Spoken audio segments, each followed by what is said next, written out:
حضور اپنے عریش میں آپ کے لیے ایک بلند جگہ پہ ایک چھپر، ایک سائبان بنایا گیا، رسول اللہ صلی اللہ علیہ وسلم اس سائبان میں تشریف لائے، سارے مادی وسائل استعمال میں لائے گئے، ظاہری ذرائع کو اختیار کیا گیا، اور پھر اس کے بعد اللہ اکبر،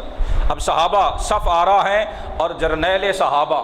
رسول اللہ صلی اللہ علیہ وآلہ وسلم اپنے چھپر میں آ کے سجدے میں سر رکھ کے اپنے رب سے مدد کی دعائیں مانگ رہے ہیں۔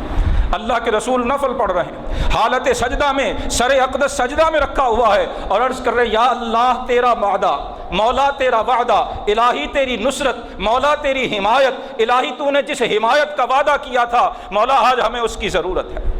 یا اللہ یہ میری 15 سال کی محنت، اعلان نبوت کے بعد 13 سال حضور نے مکہ مکرمہ میں بسر فرمائے ہیں، 2 سال مدینہ ہجرت کو ہونے کو آئے ہیں، اللہ کے رسول رب کی بارگاہ میں عرض کر رہے ہیں مولا یہ مٹھی بھر،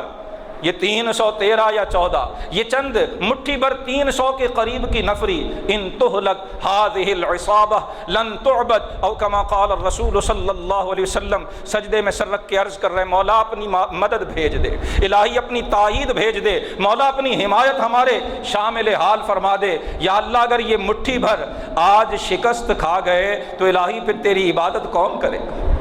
اللہ کے رسول دعا مانگ رہے ہیں، گڑ گڑا رہے ہیں، تضرع و زاری کے ساتھ اللہ کی بارگاہ سے رب کے وعدوں کی سچائی کی دعا مانگ رہے ہیں، یہاں تک کہ کملی مبارک، چادر مبارک کندھوں سے کھسک کے نیچے گر پڑتی ہے۔ سیدنا ابو بکر صدیق موجود ہیں، حضور کی آہ و زاری دیکھ کر، حضور کا گڑ گڑانا دیکھ کر ابو بکر صدیق سے برداشت نہیں ہوتا، آگے بڑھتے ہیں، چادر حضور کے کندھوں پہ رکھ کے عرض کرتے یا رسول اللہ حسبک، حضور بس کر دیں، بہت ہو گیا، اللہ کی مدد ضرور نازل ہوگی۔